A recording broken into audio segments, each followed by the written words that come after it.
appreciate you reading first. If you could join us now as Bar. This is the Pledge of Allegiance. Allegiance to the flag of the United States of America and to the republic for which it stands, one nation, under God, indivisible, with liberty and justice for all. Yeah.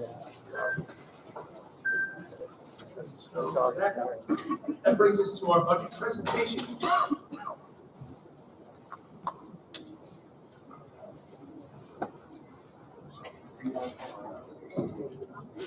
Good evening. So tonight is our third budget workshop where we're going to go through pretty much the bulk of the budget. If you recall last meeting, we talked about the three components of the budget, and the program component is the largest portion of our spend. So that is what this piece speaks to. We have tonight with us our administrative team, our leaders of each of our buildings, and Dr. Soto. We will all chime in at different areas of this presentation to give some inputs as to where we are now and where we see ourselves going into the 24-25 school year.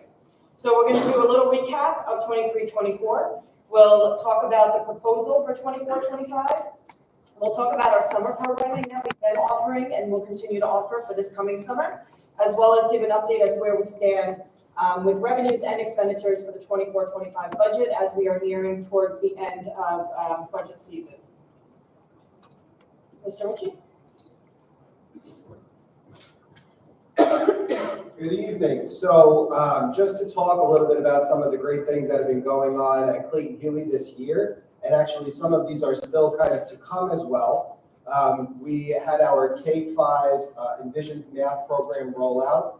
No program is without its hiccups, but we've had a lot of professional development opportunities for our teachers, a lot of opportunities for the kids to learn more about the program and give us feedback and grow through the program as well. And opportunities for the teachers to reflect on what we're doing and what we need to do to modify the program for next year and beyond. That was a 6-year rollout, so this gives us an opportunity to really kind of fine-tune our craft over the next couple of years. We had the Valentine's Day. We had our collaboration with IGHL, where students from our Kindness Club and the Friends and Buddies Clubs participated in craft making, sensory activities with adults from the IGHL site. They came to Clayton Huey and participated with them, so that was a great activity. Our students got a lot out of that, and I know that the IGHL people were very appreciative.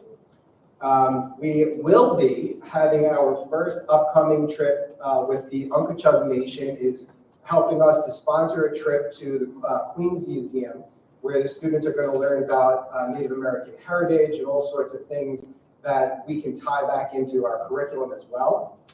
We have our 5th grade teachers actually just met again today to talk about piloting our exhibition program through our PYP program in the International Baccalaureate program. So the exhibition is an opportunity for students to have free inquiry where they're researching topics of their own special interest. So it teaches them research skills, all sorts of different things that will help them as they continue into the middle school and high school with their MYP community projects and beyond. And lastly, we had our first mental health week where our social worker, Miss Richard, kind of pioneered this idea. Earlier in the year, we had different stations set up for the classes to go and visit, where the students created they created their own stress balls, they created different breathing activity tools that they could use throughout the school year. We had therapy dogs available for the students and all sorts of other things so that the students can learn mindfulness activities to help regulate their emotions throughout the year. That's it. Mrs. Figueroa.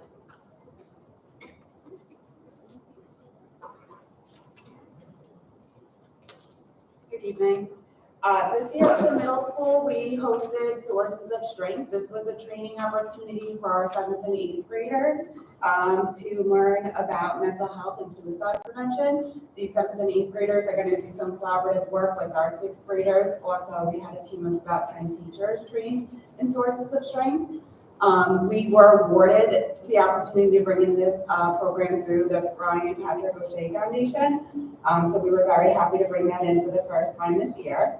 We also have Rising Road Runners as a club that's available to our 6th, 7th, and 8th graders.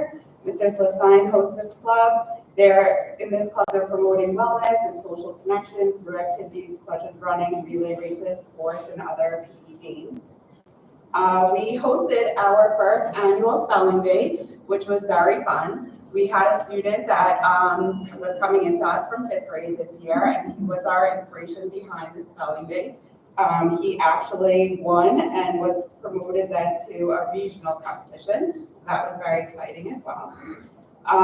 We wanted to highlight, we've been doing our Greek Festival annually as well, but this is a really great example of some of the interdisciplinary work we're doing through our middle years program.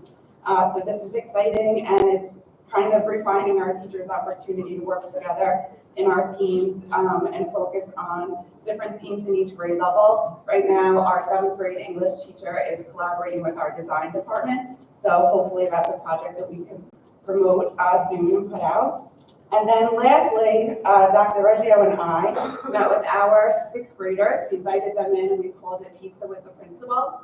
So instead of waiting on lunch line that day, they came down to our office, had a fresh slice of pizza, and our conversation was just focused on their transition to the middle school setting, how they were adjusting.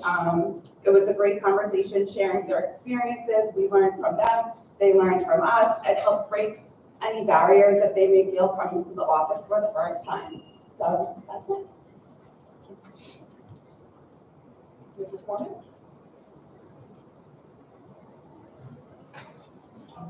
Hi, everyone.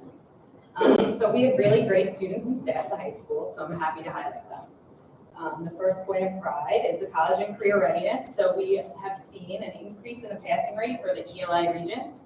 We went up 16% since from June to January. We've also seen an increase with students getting Civic Seal for June. We've created partnerships with Stony Brook and Farmingdale for our electives next year, and also added a scholarship workshop for students to have more opportunity for scholarships for the fall. For inclusivity and connections and SEL enhancements, we continue building connections with staff and students and the community through different initiatives and building and community events. This year was our 2nd year doing the PSI Love You initiative. We saw a really large increase in staff and student involvement through partnership between them. We've got a lot of positive feedback and growth in our student-led events, expanding our staff-student opportunities through our volleyball tournament and also our upcoming Nitro Bowl, which is a unified event. Now, most recently, we had our Using Our Voices 5K run series. It was this past Saturday. Thank you for attending if you were there. In 2023, it was such a success. We had 516 students across Suffolk County that actually were able to run for free, and we raised over $15,000. So this year, the students they were able to get from 237 registrants from last year up to 338. Our 5 junior race directors and all of our student leaders did such an amazing job putting it together. We were really proud of them. With student leadership with the run series, our high school students did push-ins in the elementary and the middle schools, so they were able to speak to each student. They shared positive messages of mental health and coping skills, and connecting with all of the kids. We also had an expansion with our peer leadership classes, DEI, and goal-getter classes, which has led to an increased success rate in our previously high-risk students. And lastly, our Smart Pass and scholarship implementation has led for us to have health and safety enhancements. We have seen so far a decrease in the code of conduct infractions, a decrease with the number of students in the hallway, increase in seat time. Our out-of-school suspension from last November to March was 26 students, and it went to 6 students this year. And our student feedback has been positive as far as feeling safe, especially in the bathroom. So, thank you.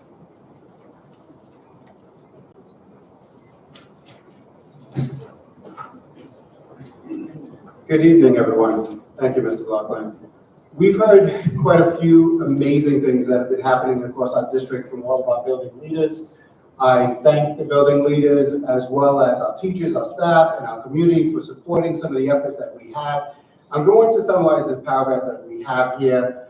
There's a couple of things that truly unite us as administrators, as educators, and that is our need to develop a system, develop an educational process that embraces the diversity of our district, the diversity of our community, the diversity of society as a whole, and looks to enhance any educational experience that all students have. So to do that, we have one primary function or one primary goal that we looked at this year, and we have been working on it for quite some time now, which is the implementation of the International Baccalaureate Program. I think everyone in the audience, the community realizes that the Center Richard School District is the first district on Long Island that has the IB continuum across all the programs within its system. That means at the elementary level, we have the PYP program, which is the primary years program. At the middle school, we have the MYP program. And at the high school, we have the DP program. That was a task that was not necessarily the easiest thing for us to do because it required a tremendous amount of conversations, commitment from our board, commitment from our community, commitment from our teachers and our staff, because it did require us to change sort of the way we approach education. Fundamentally, in terms of how we look at instruction, how we deliver instruction, and even how we assess instruction. So that has been a great accomplishment for the Southern Richard School District. Once again, as I mentioned a moment ago, it's something that we've been working on for quite some time. The other piece that I want to kind of highlight in this paragraph is the fact that our music department has been honored since the year of 2018 for the best community for music education. And since 2019, Section 11 has acknowledged the school district for either School of Distinction or Excellence. And this is truly a sentiment of all the work that we've done throughout the entire district, not just academically, but we are looking at the whole child in terms of giving every student an opportunity to be seen and identified by teachers, by staff members, to ensure that they have every opportunity to find success. So at Center Richards, we, as a line that this one part I am going to read, we are athletes, we're artists, we're community members, and global change makers. Center Richards is truly a small town with deep roots and a global mindset. Just by the number, just to kind of give the community some demographic facts, right now, our pre-K to 12 students, we have a rough enrollment of about 1,550. We have employed, and this is, I commend the work of all of our teachers, all of our staff, but I want to identify my colleague, Mr. Melfi and Mr. White, that work tirelessly to ensure that our students have these devices in hand and that they're working on a day-to-day basis. So we have deployed about 1,475. We have a one-to-one system in grades 5 to 12. And in grades K to 4, we have devices available in the classroom. We have 43 IB and AP college level courses, which is a huge amount. I'm thinking about my own son who's currently in law school. He completed his bachelor's in 3 years because of the college courses that he took here at the Center Richards High School. So I personally really value that piece. In terms of career and technical education, that is offered through BOCES. Currently we have 32 students that attend that program. I remember many, many years ago, we had a cap as a community where we limited the number of students going to 15. We've increased that since to right now 32, and we don't really have a closed door policy. Any student that wants the opportunity, we make that opportunity available. We have 98 club offerings, K to 12. We have 185 4 to 12 students participating in at least one performing group, which is amazing. If you come to any of our concerts, any of our performances, you see the talent, and that talent is evident in all of the grades. You see them mature, you see our teachers that are committed, you see our staff members that are committed, and the community that truly supports it. We have 62 athletic teams. Jeremy, thanks for all that hard work that you do. And right now we have 150 English language learners. We've seen over the last, I want to say about 10 to 12 years, a huge increase in our Hispanic population from maybe about 13 to 14% to about 25% district-wide. So that has seen a push for us, or that has enticed us to push for more instruction within the classroom for students that do struggle in English as a second language. So right now we have 150. So unfortunately, Dr. Meyer couldn't be with us this evening for a prior commitment, so I will work through some of her slides here that she has. We're going to discuss the enrollment that we currently have and what we're looking at for next year, as well as what our staffing recommendations are in the curriculum planning for the 24-25 school year. So in working in the elementary grades, we have to calculate the classes based on what our enrollment is for our general education population, as well as our special education population. So this is just a breakdown by grade for next year that we're anticipating. The red is our general education placements, and then the gray area is our students with special needs within those grades. So from there, we then go to what are our class sizes and how many sections do we need for next year. Currently, you can see we have an average of 20 to 24 kids per classroom in grades K through 5. The change that we're recommending for next year is we're anticipating about 75 students to enroll in kindergarten. Our number is quite low right now as it stands for registrants, much lower than we've seen in past years. We do know that we see an influx of kindergarten registration come through in the June, July, and August months, so we do anticipate further enrollment. However, with that, that is where we're coming up with our numbers of 75 students. We also do look at live birth census data to determine where that number will land. So we are anticipating the current kindergarten class. As you can see, there's about 23 kids per class in there. We are looking to, as they move over to first grade, break that down into 5 sections to lower that class size to about 19 per class, but keep the kindergarten sections at 4 because we are only anticipating about 75 students. So that is the only shift. Second grade currently in 5 sections. We do recommend as they move to third grade to increase their class size slightly up into 4 sections. And that is just based on the younger ages should see those smaller class sizes, and as they age up, we can slowly increase class sizes, but we try not to go above 25 per class within any of our grades within the district. For middle school, the enrollment is pretty much status quo. You can see the current 6th grade is low. However, we'll next year be seeing the increase. So each year they're offsetting the grades. So we're pretty static in the middle school grade levels. And the same for high school. We will be graduating out one of our larger classes this year and bringing in a lower enrollment for that. But again, the numbers kind of balance each other in each grade. So we anticipate everything pretty much remaining status quo within the high school. So with regards to tuition, many know that we have tuition coming to us from various sources. We have a contract with East Merchant School District to send their students from 9th grade on over to our district. Those students have 3 choices, us, Eastport, South Manor, or West Hampton Beach. We also have a contract with the State Education Department to educate the Native American students of the Umpqua Nation. And we also have what's called our 811 program. We have individual contracts with certain school districts where there's children with special needs that come into our programs because we do have the setting and the placement available to offer the kids what they need. However, as you can see for the past, since 2017-18, we've seen fluctuations in each of those categories, but we are right now at an all-time low within each of them. So you can see our Native American students, we're at 96 currently. We're anticipating about 90 as they, again, graduate out a larger class with the incoming coming in smaller.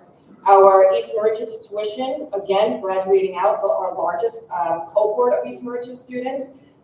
With what's coming in, we're expecting about 5 students as of now have committed. We do see with East Merchants a lot of transients, sometimes mid-year students that have chosen another district choose to transfer over to our district for whatever reason. So we do sometimes see some students come and go depending on what their needs are based on whatever might be going on in their personal lives. The other is within our special education population. We currently have 8 tuition students coming in. We anticipate only 6 next year, and that is truly due to student needs. It's driven by our programs itself. If the home district can now, a lot of districts are starting to implement their own programs.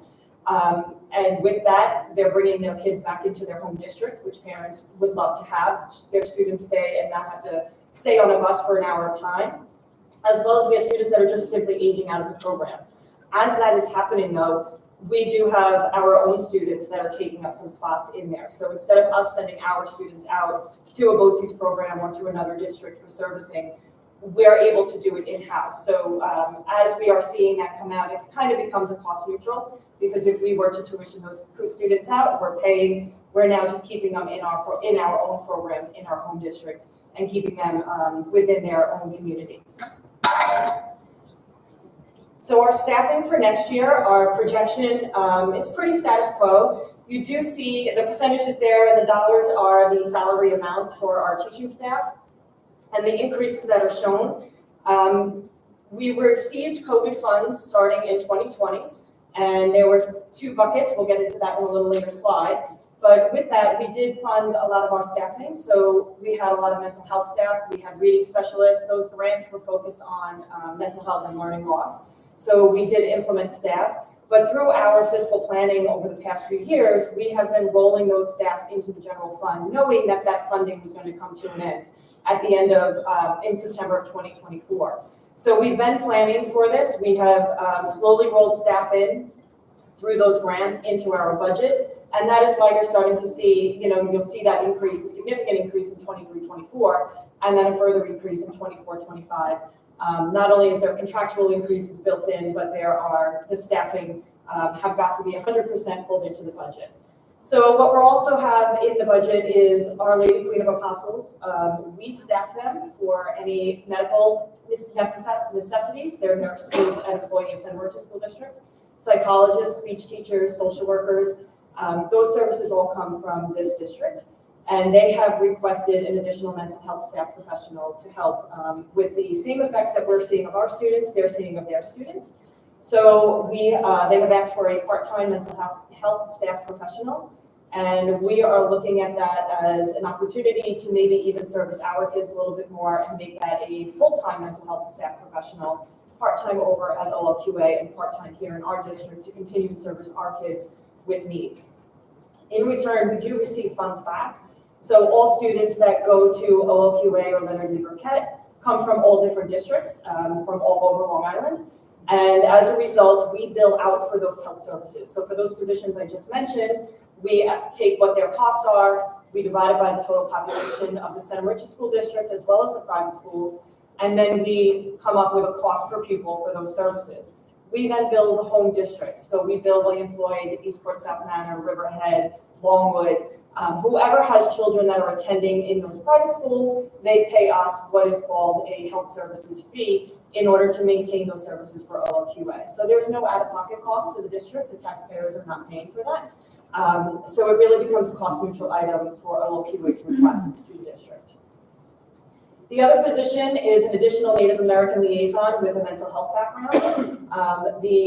We have been working with the state education department as well as the nation on coming up with a way to service their student needs in a more in the mental health capacity.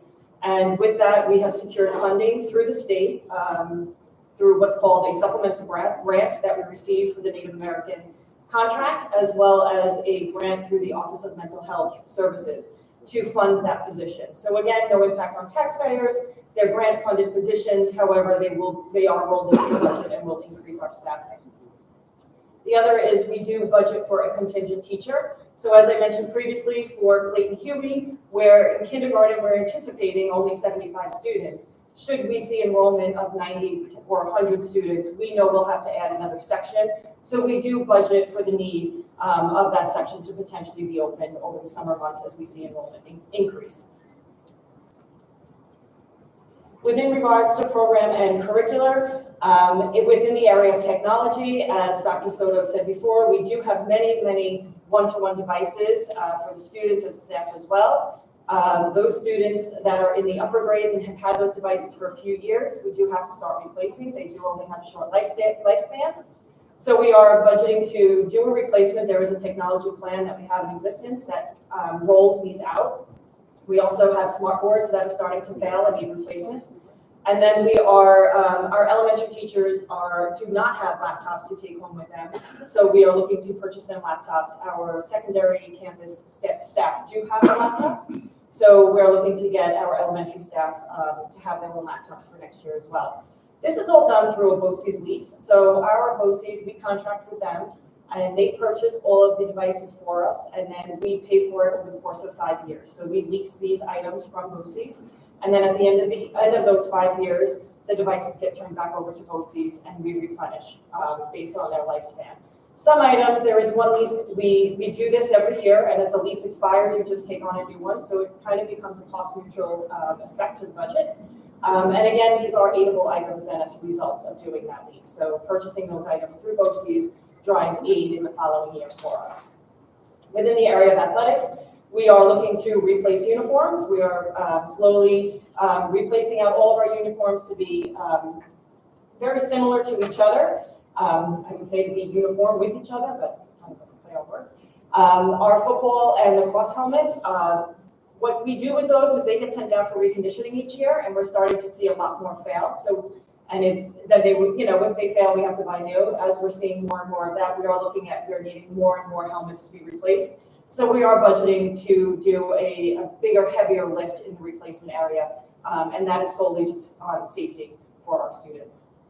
And then we do have 3 teams that we're adding into the budget for next year. A unified bowling team.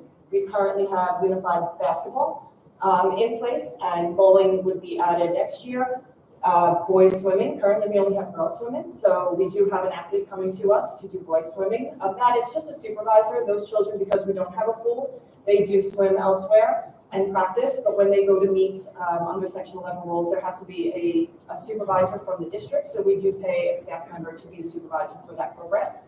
And then adding a middle school cross-country team, as we're looking to continue to enhance the upper grades and start training the kids younger in order for them to move up into the varsity, the junior varsity and varsity levels. Within the area of curriculum, we're looking to maintain our curriculum program we currently have in place. We're not looking to make too many adjustments and just continue to grow on what we have, as well as bringing back international travel at the secondary level. So if you recall, if you've been part of the district for a while, years back, I believe the last trip was my first year here in 2018. The children would travel internationally, part of their courses, and then COVID happened and things, a lot has happened since then. But we are working with a company right now and in conversations with a travel agent that focuses on these things and can tie our IB curriculum into their travel. The nice part about it is the future planning that this company brings to us is they will be able to plan trips out 3 to 4 years in advance so that students entering 9th grade know if they want to go on a trip in senior year, where they'll be going and can start making those payments as early as 9th grade. So it's a great program. We are continuing to investigate it, and we will be bringing more of that information forward as we work through that process. Oh, the other is it actually does flow through BOCES, which then drives aid to us. So as we would receive aid, the money would be able to flow back into the children's accounts to help offset costs in future years for students. So with regards to our summer programs, I would like to bring up our principals again to discuss what their offerings are. Again, our summer programs have been funded through federal grants. This is our fourth year of these programs. So just a quick summary of what these COVID monies were. We had what was called the CRSA funding. That was pretty much able to kind of use at your own discretion, how to maintain your public safety, maintain social distancing in the beginning of COVID, buy your cleaning supplies, hire additional cleaning staff. And that's for the most part what we use those funds on. We were able to enhance some of our clubs with that money. We were able to buy some of the equipment that's out in the play area for the middle school. We redid the basketball court back there. So we had a little bit of flexibility within those funds. That did expire and has been fully spent as of September 2023. We have been fully paid out, closed out that grant, and spent every penny.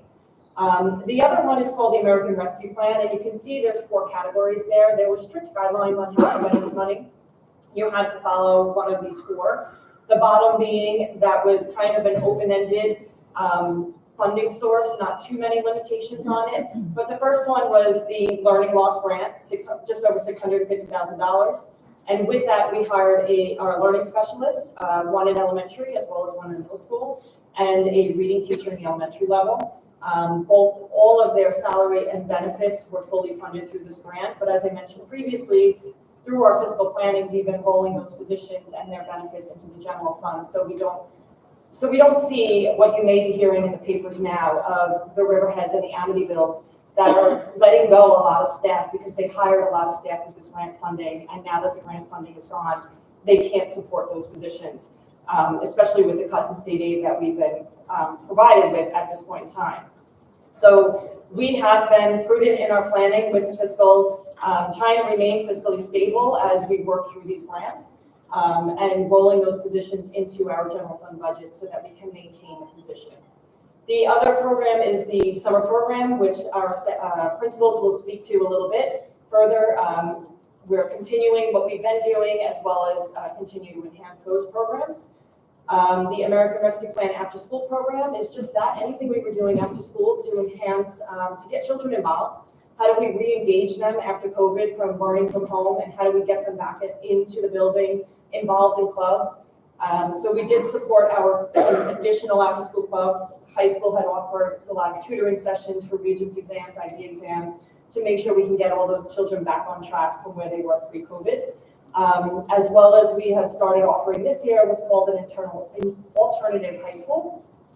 Students that need a few credits and are just maybe not going to make it across the line to graduation because they're 3 credits shy, 2 credits shy, whatever it might be, they're able to do this online programming with our teacher support in order to get them that credit to succeed.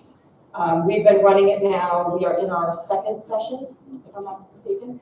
And our first session actually had huge success. So we are excited with this program and are now looking to continue it going into the future years. And then again, the other one, it was kind of, as I had said earlier, kind of a little bit open-ended with what you can do with that funding. And with that, we did hire an E&L teacher to support our E&L learners. We did hire an additional social worker. We ran our E&L program, the summer E&L program at elementary for grades K through 6. And again, all of these grants now, the American Rescue Plan expires September 30th, 2024. So we are coming to the end of that. We are on track to spend all of it. All of these grants and further information is up on our website. If you go to the business office, there is a federal grants page, and every grant application, amendment, anything we've done is posted on there, so anybody can go ahead and take a look. I've spoken a lot. Mr. Ritchie, you can go ahead and take a look. Thank you. So since the COVID funds had come into play, we've been able to have 2 major summer programs that we've been running. The first is our English language learners program, which has given us an opportunity to close the achievement gaps for those students and give them an opportunity to still have educational opportunities throughout the summer. So what that's basically providing is not only the programming, but also the transportation is funded for those students to be able to participate. In order to do so, we're servicing that program through the SCOPE program.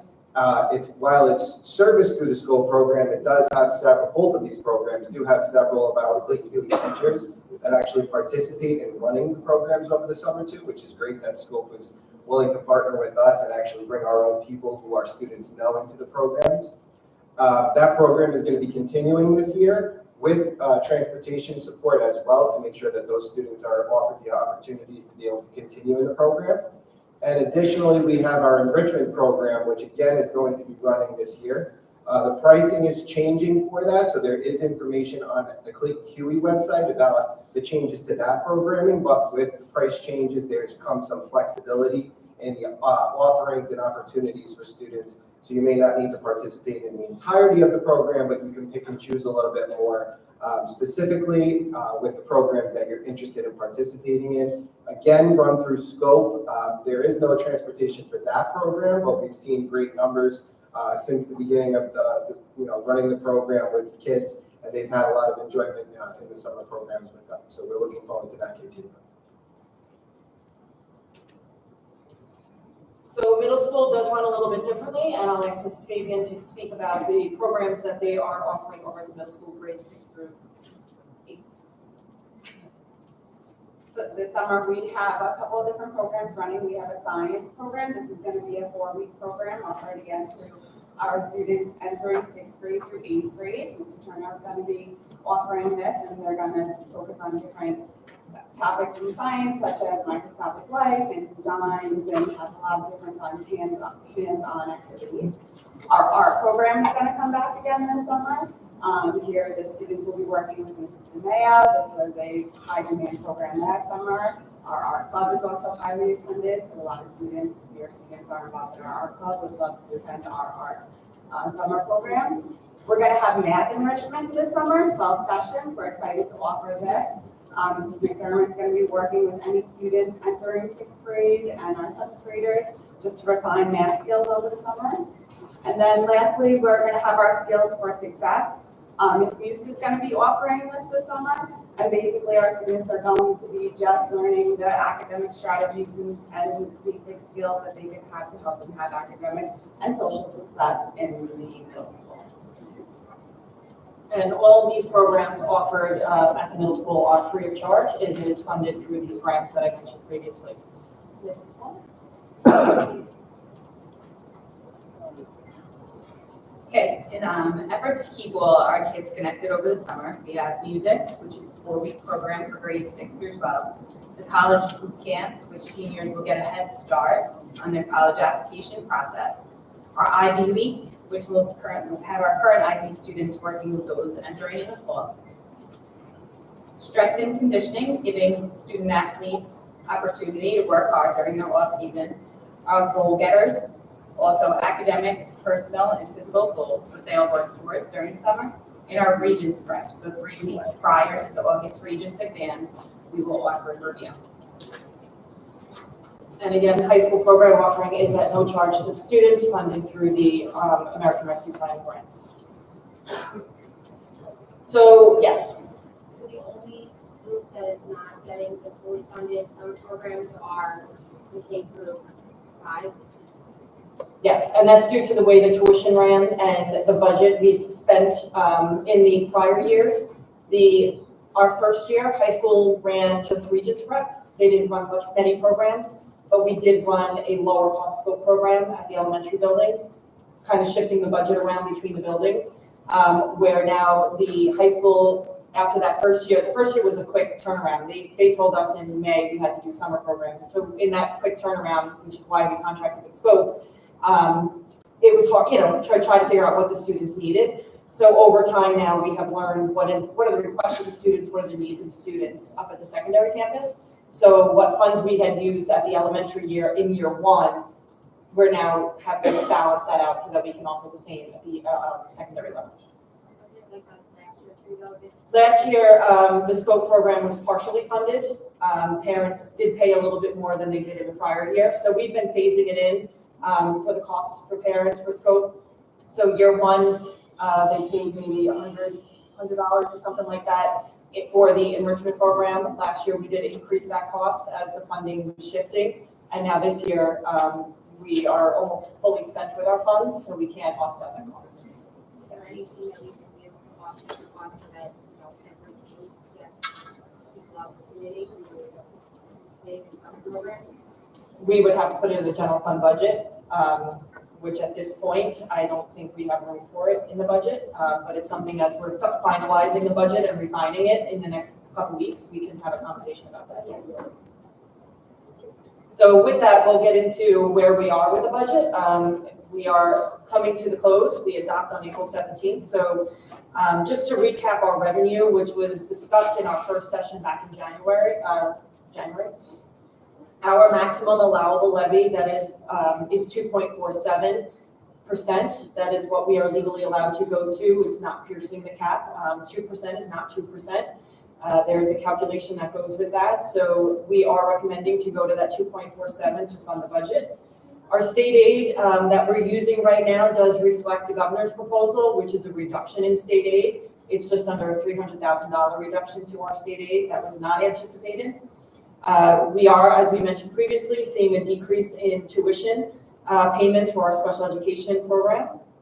We are recommending to increase the use of our reserves, the ERS, which is the Employee Retirement Reserve, and the TRS, the Teachers Reserve, to basically fund what our expense is within that. And then at this point, we're looking at a budget-to-budget increase of 3.63%. This is not the final number. We are coming near to that final number, but just this is where we stand as a snapshot of time. So with regard to fund balance, as I said, looking to use a little bit more of our TRS and ERS funds. These are just some projections. We had provided projections back in January, so these are just updated numbers with the close of books in February. And it's showing you where we started our 23-24 school year with all of our reserves. How much we used from each of those is the withdrawal amount. So unemployment, ERS, and TRS were approved within the budget that we provided as revenue to offset the cost of those expenses. And then the repair reserve, we spent $149,000 to do the facade over at Clayton Huey. So that work was done through the repair reserve. For closing out the books this year, we are looking to fund these, mostly all the reserves. The only one not being funded is the repair reserve, as that has to be funded through budgetary appropriations. But we're looking to pay back the unemployment, ERS, and TRS for what we used, as well as add additional funds to ERS and TRS. The EBLR, there's a $218,000 use of there, which is an estimated cost. So EBLR is employee retirement benefits.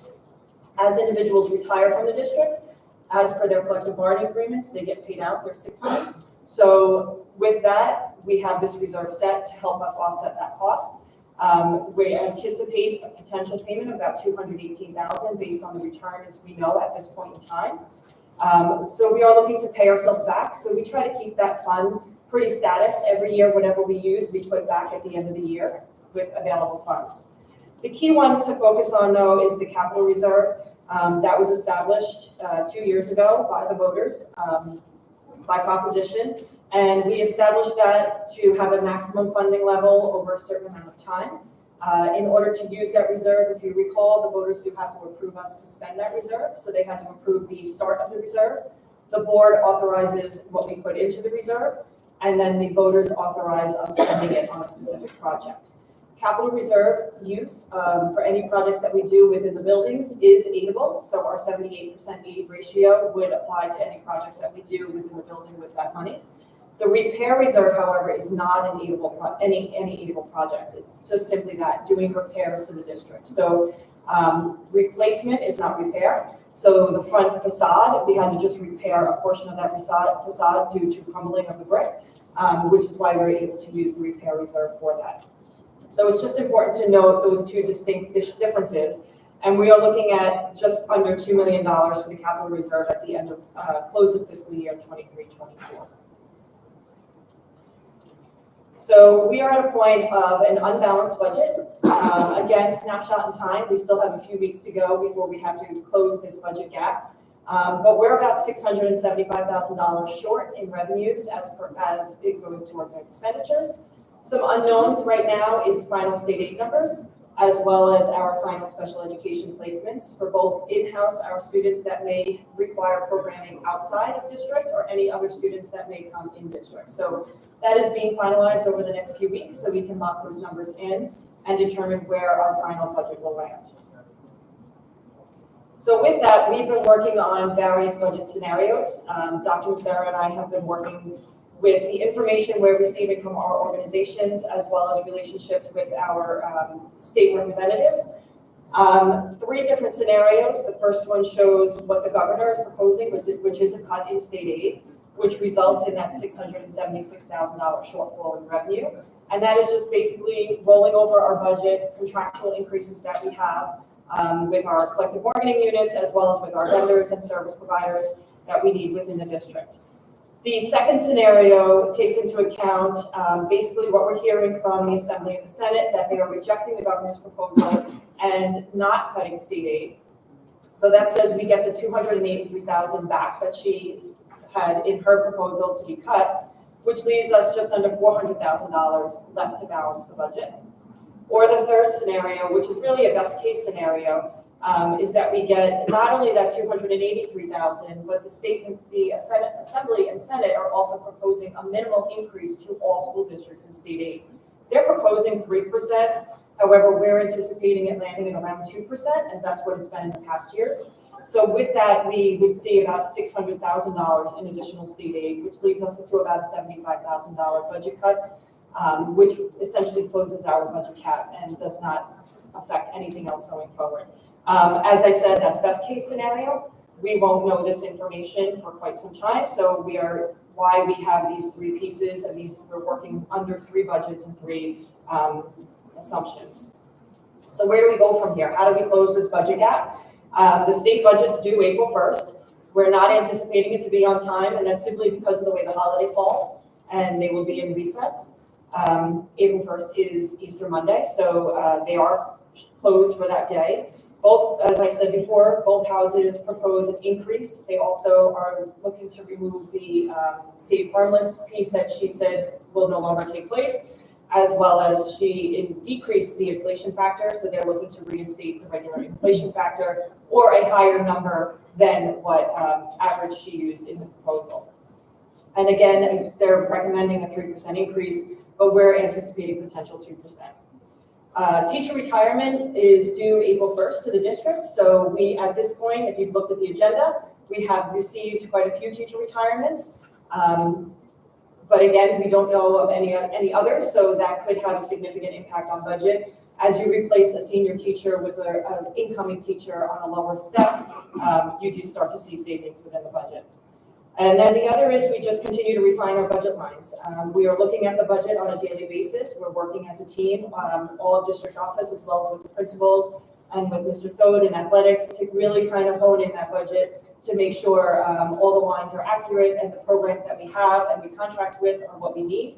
We look at technology closely to make sure everything we're contracting for with our programs are being utilized to the best extent that they can be. And if they're not, then those are things that we look at to see if we want to continue. So within the timeline then, as I said before, April 17th is when we are set to adopt the budget. We do anticipate having a state budget potentially that week. So we will be down to crunch time to finalize what our final proposal is. At that point, the property tax report card is also adopted. And then from there, we move forward to the annual budget hearing, which is on May 8th, and then to the budget vote.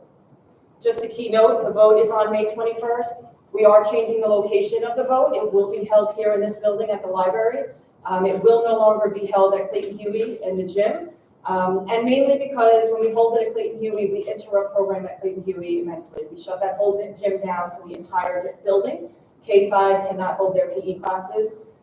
It is a large portion of their curriculum. So by moving it here, it is least disruptive to have it here in the library.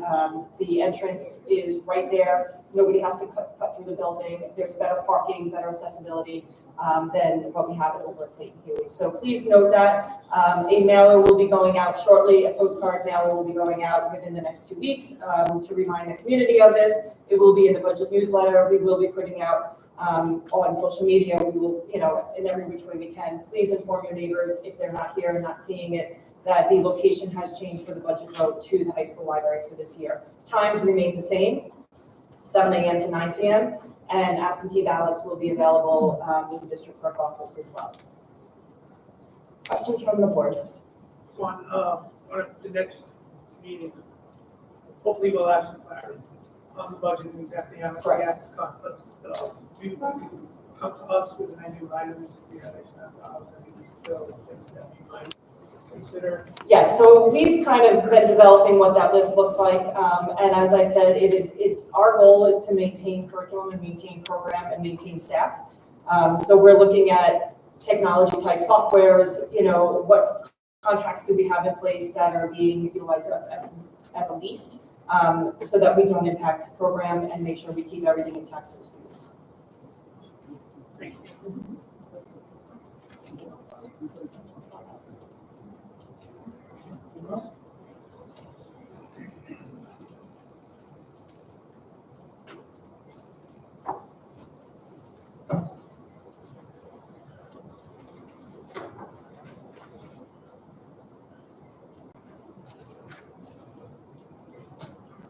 That brings us to questions and comments regarding tonight's agenda only. The book changed locations.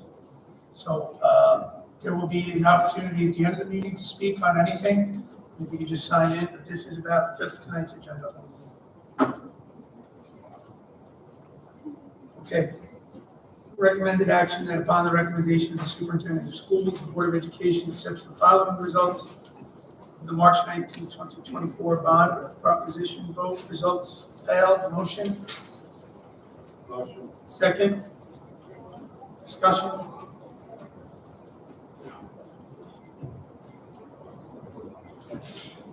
So obviously, we're a little bit disappointed. There's a lot of infrastructure work that needs to be done here, but we certainly understand.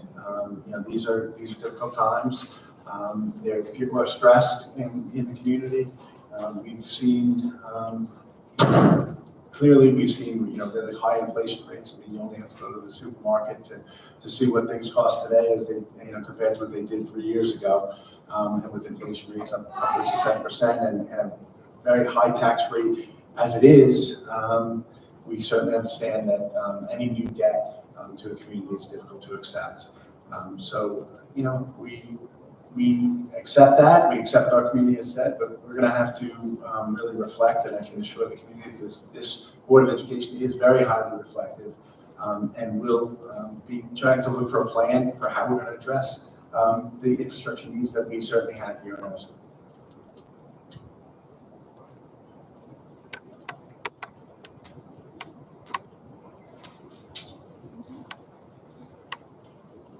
All in favor?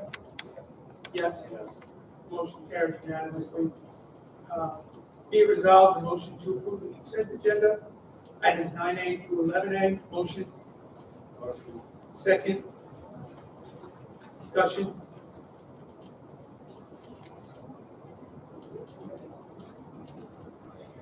So as Ms. Loughlin pointed out, there are several retirements in here. And we certainly want to acknowledge those teachers and staff. We are actually going to be inviting all of the teachers to our June meeting so that we can appropriately recognize them. But I tell you, I had a nice meeting the other day in the district office when 4 of the elementary teachers came in, and we had a group hug and just kind of congratulated them on a wonderful career. So I'll just mention them briefly, but we'll certainly acknowledge them in the June meeting. Brenda Blumberg, the elementary art teacher, a long career since 2005 when she started as a substitute, has been here for quite some time, and congratulations to her on about 20 years here in the elementary school. Michelle Frieda is our reading teacher in the elementary, all the way back to 1997 when she first started as a leave replacement. So a tremendous career supporting our kids in literacy. Lisa Valentine is currently a 5th grade teacher and has been here since 1994. Obviously, tremendous career and much beloved teacher at the elementary. And certainly our kindergarten teacher, Linda Walsh, who invites me in every year. I was talking about the elementary ones. So a kindergarten teacher since 1993.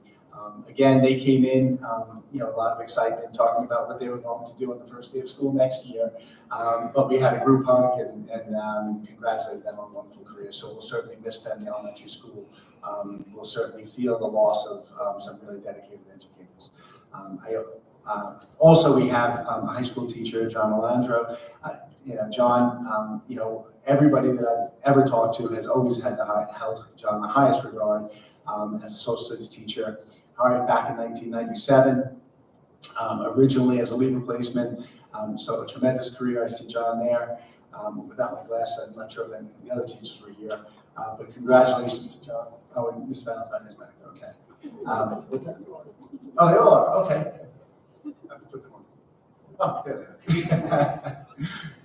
are. So congratulations, John, and to all of the teachers on your retirement. We will, like I said, be welcoming you back in June so that we can really appropriately recognize you. One other retirement that's in here, I'm going to actually turn it over to Carrie Loughlin because Mary Lou Lemon who I've had the pleasure of knowing since I've been here in the district office. One of the things we do in the district office that's really fun is our Wellness Wednesdays. And, it's an opportunity to get out of our roles for an hour once a month and get with everybody in the district office. And we do this actually in all of our buildings as a part of our mental health wellness for our staff. But I've gotten a chance to do various things with Mary Lou, and it's been a pleasure to get to know her. So we're certainly going to miss her in district office, but I'm going to toss it over to Kerry so Kerry can talk a little bit more about her because she works directly for her. So Mary Lou Lemon, many of you may know her. She's a district resident. Her daughter choreographs the plays for us. Her son is a maintenance worker for us. They're a staple in this community, that family. The Lemons they're great people. Mary Lou started with the district back in 2001 as a part-timer. She worked in various offices, worked in all the main offices. She was helper in the library for quite some time. And it was in 2008, 2009 that she became full-time in the business office as our accounts payable clerk. And she's held that role since. And she really does that job and takes it with pride. She does it phenomenally. It's going to be a big loss in my office. We are all disappointed to see her leave us, but excited for her and her next step in her life.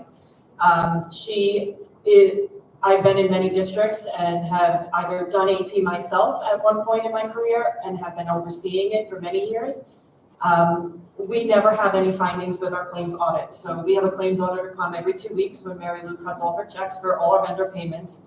And then we have a claims auditor come and go through every single check. They double check everything within that packet, make sure all the backup is there. There's a contract, there's a purchase order. It was budgeted for, the math is correct. It's not, we received the items.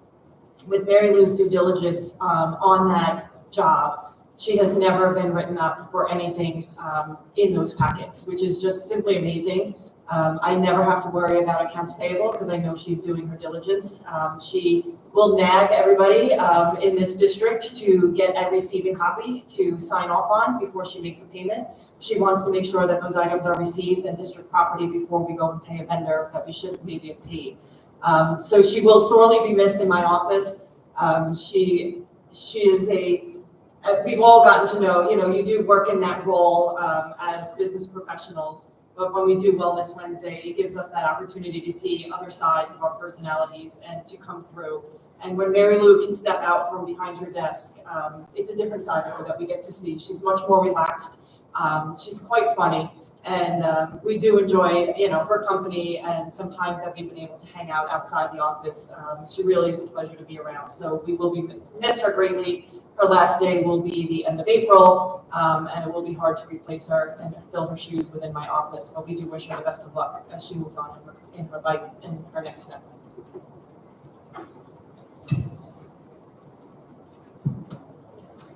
We're just not going to vote. You're going to have to come back next year. That's it. All in favor? Yes. Motion carries unanimously. Congratulations.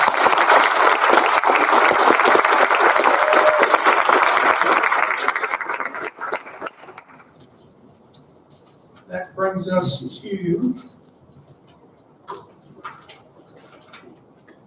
general public comment. Am I wrong? Oh, okay.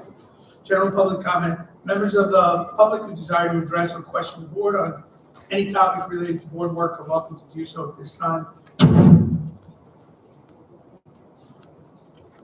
Speakers are requested to limit their remarks to not more than 3 minutes, to appoint a spokesperson if concern is a group concern, and to supplement verbal presentations with written reports if necessary or desired. Here we do have a couple.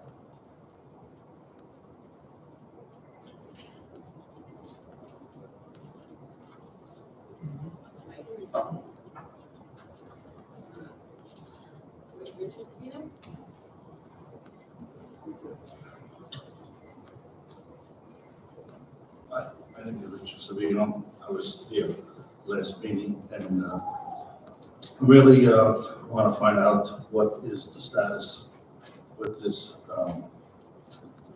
with the Michael Kaczynski investigation or process, like you mentioned. So, what's the status right now?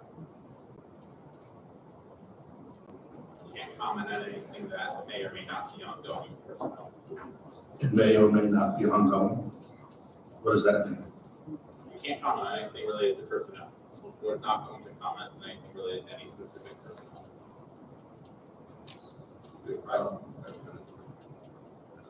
Well, that's really kind of a cop-out, really.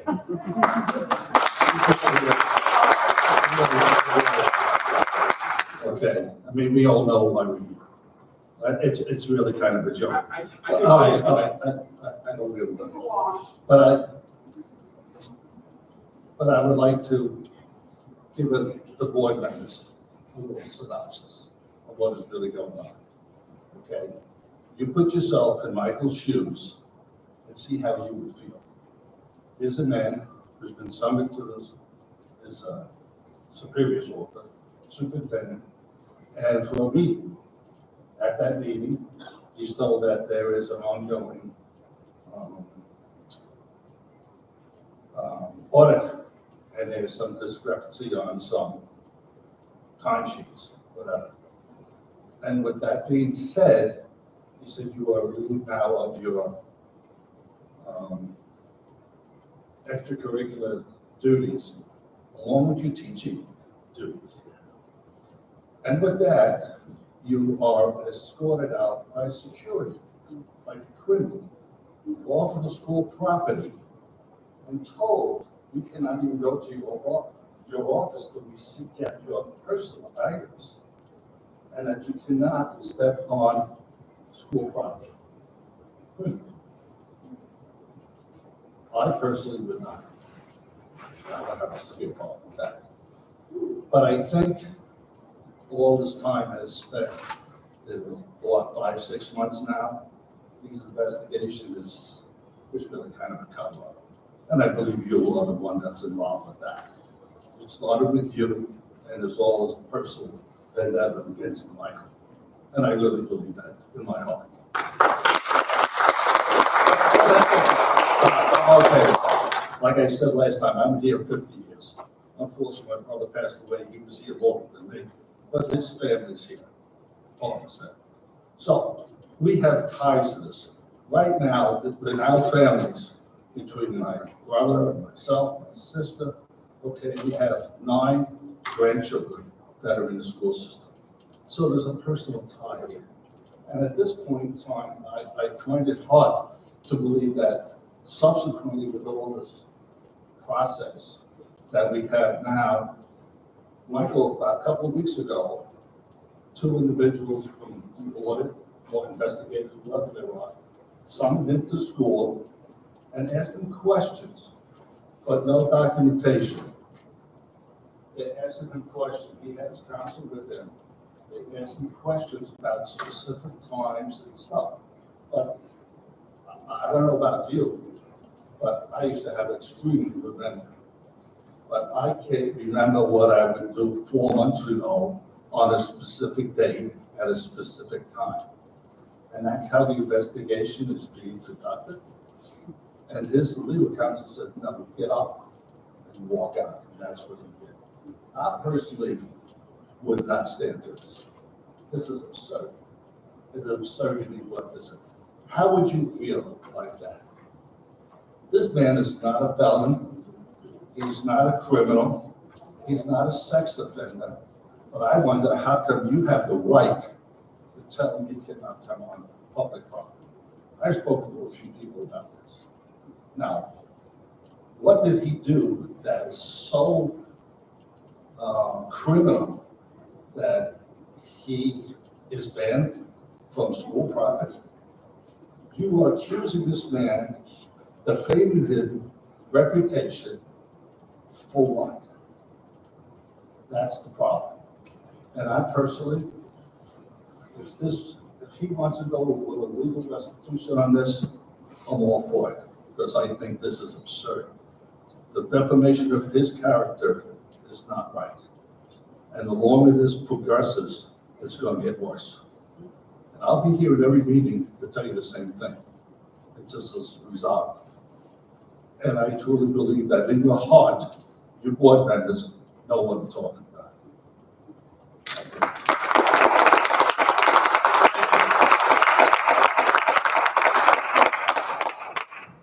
Peter Murray?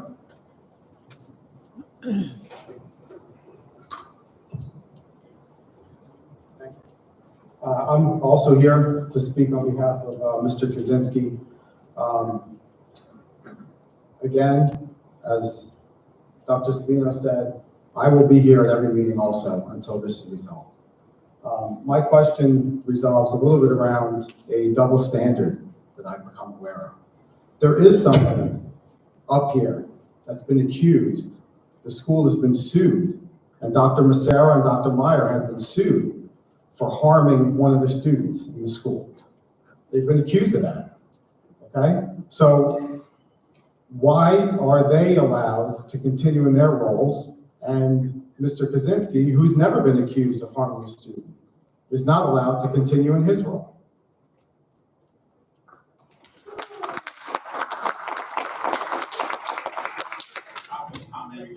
Comment on litigation, just like we can't comment on personnel. The district denies any accusations of any abuse by anyone sitting at this table. Tonight was all about the budget, right? So I'm wondering if this falls into the personnel matter or not, but what does this investigation cost the school district? What are we paying the auditors, Naraki Smith, and what are we paying the attorneys to handle this investigation? Because I have an idea of the amount of money that's in question, and I'm certain, I'm positive that the amount that's in question is a lot less than the amount we're going to pay attorneys and accountants. I know these investigations. This is what I do for a living. I'm a certified public accountant. I'm a certified fraud examiner.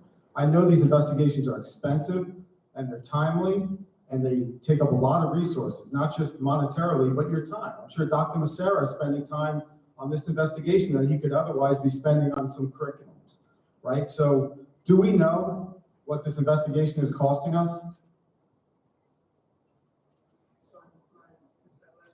Do we know what this investigation is costing us? That's something that's foilable, right?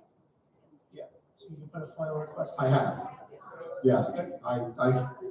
I think they told me I'd get that information sometime in May, which is probably right after the last board meeting, I'm guessing. So my other comment tonight is about the recent capital bond vote. I think it's my feeling that this community did not vote no on fixing the building. We did not vote no on fixing this auditorium. We did not vote no on providing heat through new boilers to our students. I think the no vote was a vote of no confidence in this current administration. Thank you.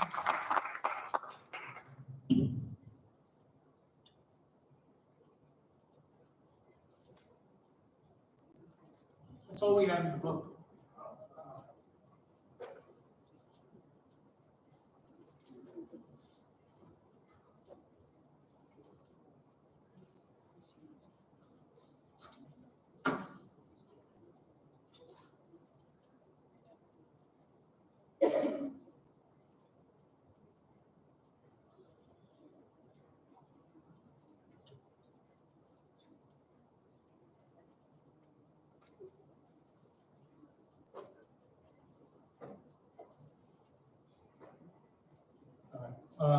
My name is John Toms. Again, don't want to be here. Again, I just want to congratulate all those teachers retiring. It's a great thing to be able to retire on your own. It's a great accomplishment. 30+ years is amazing. Dr. Massara, you said that you're so proud of these teachers, that they're retiring this June. You're going to have a big, you're going to invite all these teachers to a big celebration. That's great to congratulate them. They definitely deserve that. My question is their union president going to be allowed to attend that celebration also? Can't answer that question due to personnel issues? Perfect. Let me know when you guys want to play a game of poker.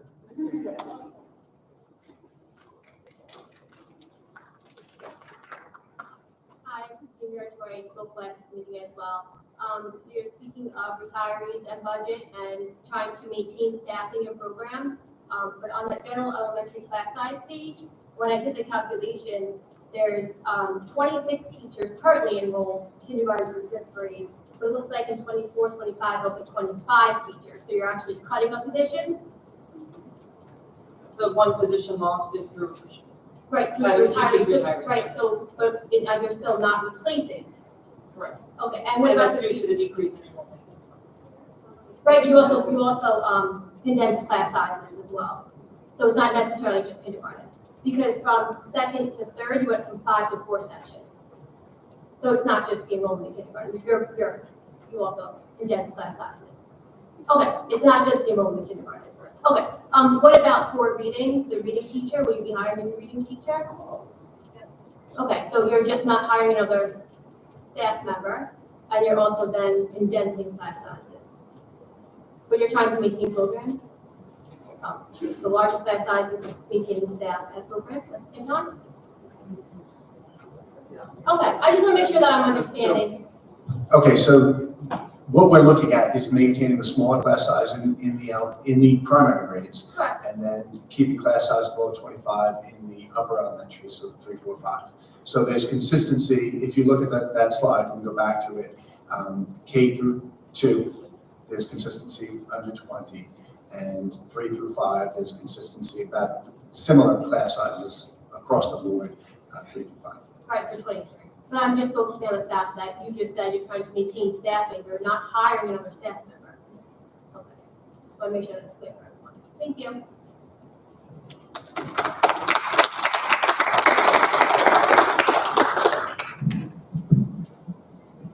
Good evening. My name is Addison Thomas, and I'm currently an 8th grader attending Center Marches Middle School. I would like to discuss the decision that has been made restricting my Uncle Michael Kaczynski from stepping on campus even after school hours. This decision had a significant impact on my cousins and myself. I'm not sure if you know this, but Michael Kaczynski has 9 nieces and nephews that are currently attending Center Marches School District. As you can see, we are a very close family. Uncle Michael has been present for many of my important academic and extracurricular milestones. His support and presence mean the world to me, and I cherish the moments we share together. However, since December, he has been barred from attending any school events or academic competitions, depriving us of his encouragement and support. He is not allowed to attend the following of our spring events: Juliana's varsity girls lacrosse game, Molly's high school spring concert, Christian's varsity boys lacrosse game, my JV girls lacrosse game and varsity track meets, Kellen, Sam, and Avery's middle school spring concert, Charlie's elementary spring concert, and Joe, a 7th grader who's playing varsity boys tennis, and my Uncle Michael won't be at any of his matches. But the one event that I know is going to hurt the most is my middle school graduation.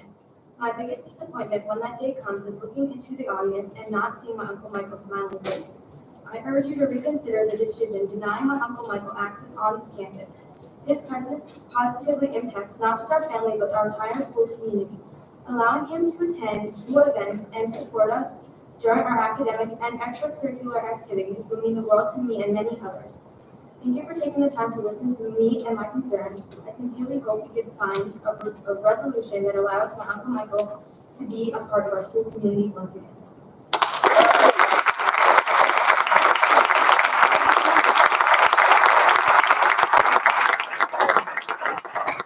Thank you, Addison.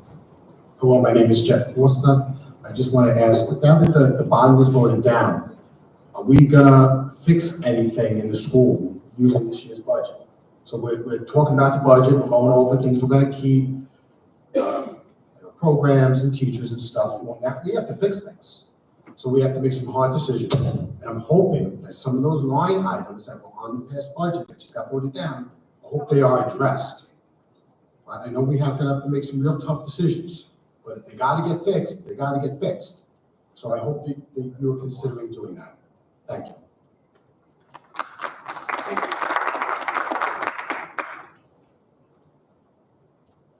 Hello, my name is Peter Berg, also Michael Kaczynski's brother-in-law.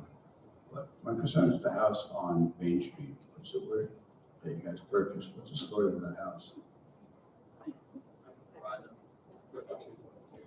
So we're finalizing documentation with the town of Brookhaven, put out a bid to move the house Why you moving within Center.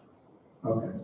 What you plan to move it? That's a bid to solicit someone to remove it from the district's property, and they would take over the house. So somebody's buying a house then. Essentially, the district keeps the land.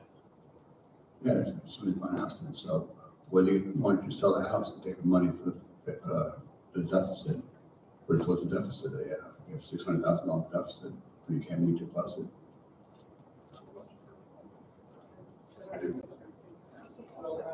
Sell the house. Why did you buy the house? The value was in the property. We have a problem with safety at arrival and dismissal along Brookfield. And that house, being able to secure a safe arrival and dismissal loop on there was essentially the motivation. There are other motivations. We certainly didn't want that to fall into a blighted property in the middle of our property, because it's surrounded on three sides of it. There are a number of reasons. The board weighed that decision very heavily over several months, about almost a year, when we had negotiations and conversations, and did a lot of investigating about what the potential for that property was.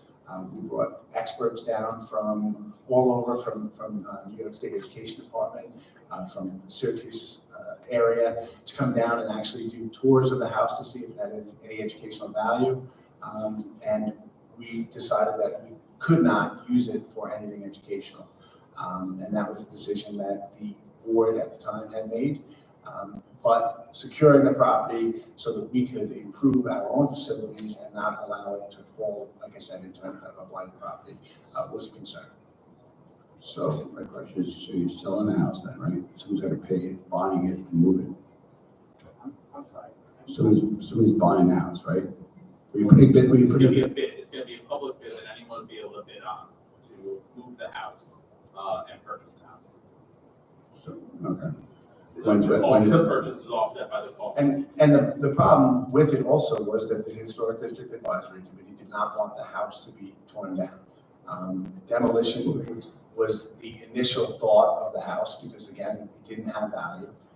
And so what we are looking to do is see if we can have it moved for a lower cost than what it would cost to demolish the house. You can't demolish because it's a historical house, correct? The house is not historical, it's within the historical district. There's nothing specifically historical about it, but the entire a significant portion of Main Street has been designated for the town of Brookhaven as part of the historical district for Seven Riches. So it requires their permission to be able to move it or demolish it or doing which was not true. That is not true. This is a historic district. You cannot do anything to the building without their approval. Yes, that's what I'm saying. Okay. So it's not as bad as you have to abide by their guidelines. So the question is, we spend all this money on this building where we are financial stress, and for what? $550,000? Well, what's the total cost of that whole project? Was it over $1 million? And we really needed to spend all that money at this point in time? But all the site plan works that was given in line to do all this, that's what the whole purpose of buying this house was, to make it better for parking and bus and so forth. The whole project itself was over $1 million. So I I'm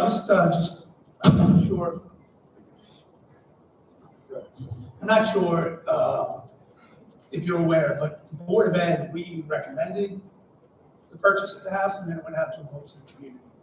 And the community actually voted to purchase the house. It was a vote by the community.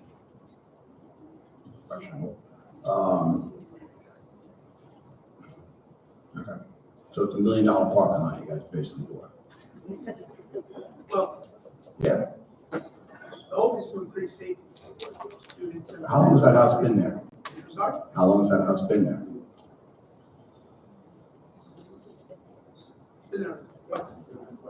So it's never a problem before. When did security become? When did it become a problem with security? I think if you pull onto Brookfield at dismissal, you'll see why cars actually are parked on both sides of the road, blocking the road, making it difficult. And we have students and parents having to cross the road, and we can't even get two cars up and down Brookfield. So it causes significant traffic congestion that essentially creates a hazard. So it's a new problem then. When's the Again, bid? this is not something that's new. This is something that over many years, there have been proposals. The district actually made overtures to purchase the house at least 10, 15 years ago. Again, because of where the house is located, it made a lot of sense. This is something that we looked at. We did a lot of research. We put it out to this community, and this community voted with the plan and drawings from our architects to suggest what it might look like to create a safe arrival and dismissal for Clayton Huey with a loop, kiss and go drop off loop. We put this out there and the community voted on it and voted to purchase the house. So now it's gonna be a public bid, so we're gonna purchase it and move it, correct? When is that gonna be notified, and when is that gonna take place? And is the winning bid gonna be publicly stated, when and how much? Of course. So that's what our attorneys were just saying, that we're in that process right now, finalizing the bid specifications, and then that will be made public. And when is that bid gonna be done? When is the bid gonna begin? When can someone purchase that? We're optimistic within the next month or so, I believe. I think sometime in the spring to get everything finalized, ready to go out. That was yesterday. Spring was yesterday. Spring was yesterday. Throughout, during the spring. Okay, and Did you say that they're buying into bidding and then they are paying to move it? Yes, whoever the bidder would be have to pay to move it and pay for the house. and once it could be notified to where to bid on it. It would be advertised in the district's official newspapers like every other competitor. Okay, all right, thank you. Thank you.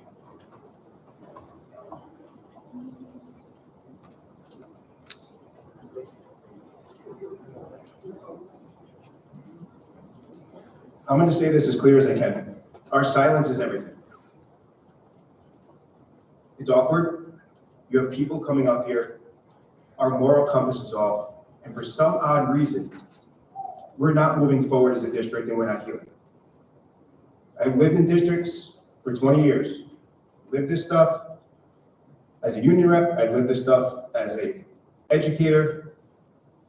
We cannot move forward as a district until people believe in what we're putting forward. Your job is not easy. I would never want to sit in a superintendent chair. I like the trenches in my room. Okay, I get it. But you hear it in the voices in this room. You hear it in the community. Okay, some of you sat when I first got here screaming towards the board members. Now the roles are reversed. We have people asking questions. Just tell them the information. Why are we foiling? Why are we playing games? Build the trust back that we need so that we can move forward, so we have the growth for our students. That's all we need to do. Okay, right now, yeah, this is an easy approach for me to say. There's tons of questions. But when does this mess end?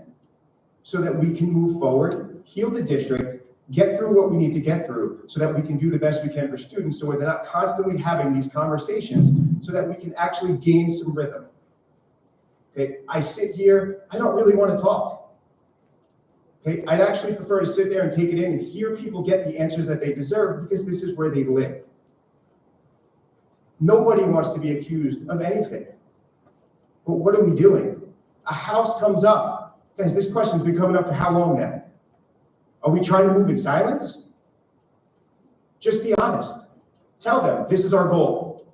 Okay, the last budget meeting or the capital bond, I said the same thing. Be transparent, be honest. Tell them what our goals is. Where is the money coming from? Are we taking it out of capital reserves so that we can do things for the parking lot? Are we going to use that for heat? Tell them what our plan is so that it's not a guessing game and we're being reactive. Let's be proactive.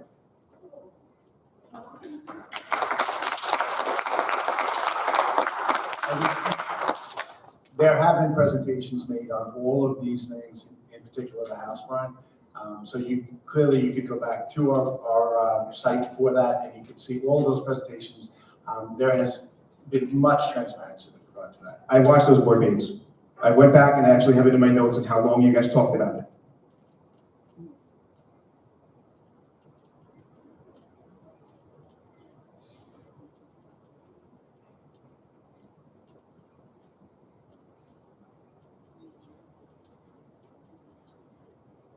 I'm well aware that you guys are not allowed to talk about my son Ryan's ask out of executive session. But I also know that the board was not fully informed nor given a letter from my lawyers when the decision was made. They told me themselves. They told me themselves, Marcus. Do you want the email that said my son's education was a wash? Because I'll send it on over here. And it's up to the principal or person in charge of the school to accept or deny a medical exemption. And if you look up the law, section 2164, I met every single requirement. Every single one. You approved it every year since 2019. Nothing changed. Nothing. You wanted testing, I gave you testing. You wanted whatever you wanted, I got it for you. The doctor stayed the same, nothing changed. You know what changed? The life of a 12-year-old boy and his family. And I don't think it's fair that you did not get fully informed.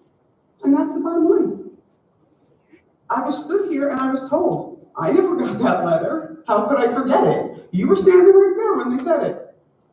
So I kindly brought a copy for each of you. Whoever did not receive a 30-page letter from Siri Bloomstad for Ryan's ask, I'll be happy to hand it over to you right now. Because in here it says, anyone who will be held liable, including the board, the superintendents, and the principal of the middle school. So I think you have the right to have the letter. Thank you.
Special needs, by the way, we also had an IEP in special needs, and we did not get any services from the moment he was kicked out of school.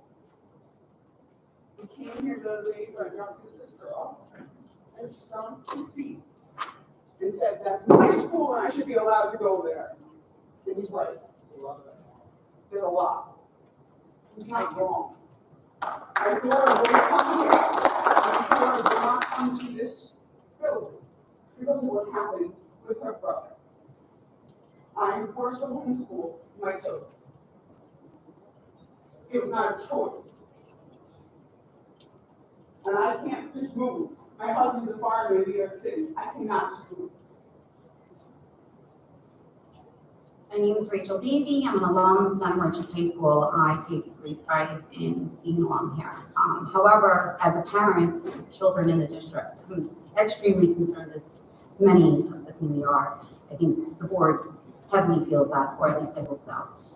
One thing I think we're hearing tonight is that the community is begging for the board to reconsider having Mr. Ski, Coach Ski, or Mike Ski, everybody knows Ski, to have him back in the school, one way or another.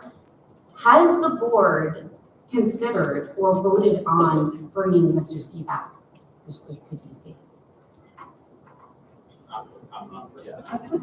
We're not entitled to know what the board's voting on. There We're is not. no public vote on anything related to that. Was there a public vote to remove Mr. Kaczynski from his position when the allegations came down?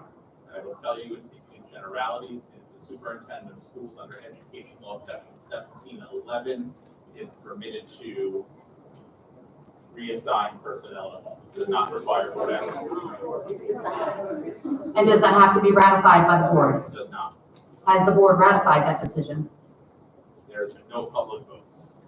So And you votes cannot can't be done in speak whether or not executive there's been a vote in executive session on that Boards matter? cannot vote in executive session. Okay, so this is based on administration only? I'm not acknowledging any sort of circumstances, not the generalities of the law. If someone were reassigned to home, that reassignment would come from administration, not from the board. Could the board supersede that and vote to bring that teacher back? It's a yes or no question. That has nothing to do with this. It's just a general question. Board could always cast directives through resolution. So I think the community is pleading with the board. Heavily consider, at a very minimum, to allow Mr. Kaczynski back on school premises, at least to see his 9 nieces and nephews. That is not fair. And as we, I mean, from my understanding, and as the community is gaining knowledge and information, whether from the board or other community members, or Mr. Kaczynski or his family, the community is rallying, and I think you guys hear that. Mr. Kaczynski is not a safety threat. What is the status of his class right now, I'd like to ask? Can anybody speak to that? That is a public process, correct?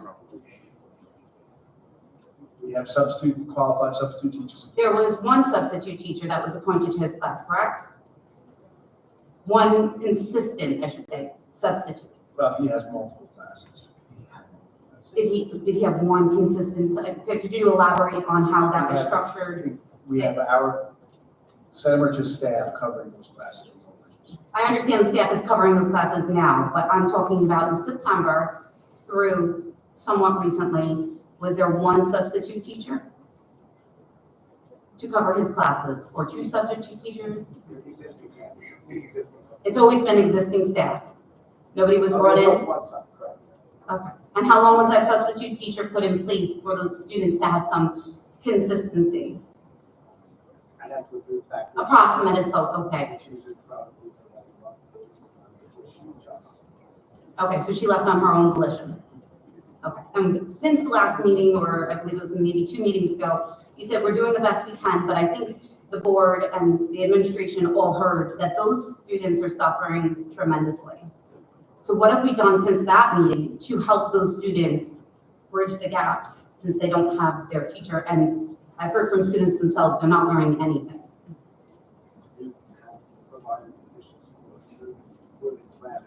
Could you elaborate on that for us? After school and weekend supports that we have planned and put out to all of the parents and students so that there is additional support that if they need that. And are those students attending that support? That is Your knowledge? not sure yet. Okay. We'll see. So this is We'll see very how recent? Yes. That is, okay. Correct. I'm glad that you've implemented something. I'll just re-elaborate. Mr. Kaczynski, from my understanding and knowledge, and I think from everybody's understanding and knowledge, is not a safety threat to these children. He is an asset. I've been a student since 2002. Mr. Melandra was my teacher.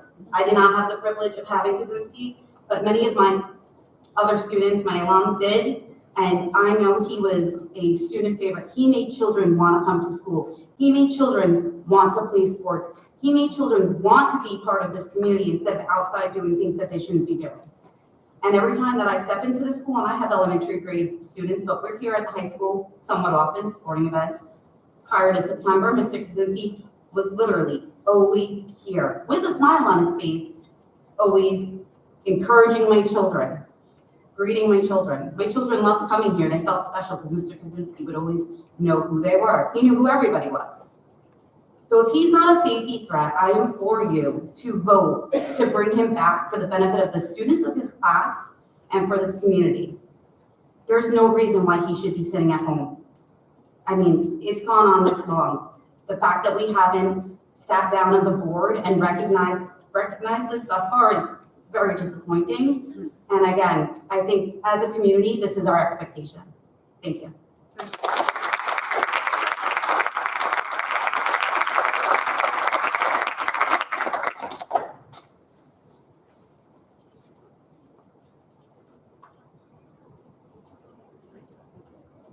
our next Board of Education meeting is April 17th. Policy committee will be at 5:30, exec session at 6 o'clock. Action meeting will be approximately at 7 o'clock. The location will be announced. We're going to motion into executive session. When we come out, we are not taking any action. We will motion to adjourn and go home, and we're going in for the purpose of discussing pending litigation and collective bargaining. Motion? Second? All in favor? Yes, motion carries unanimously. Thank you.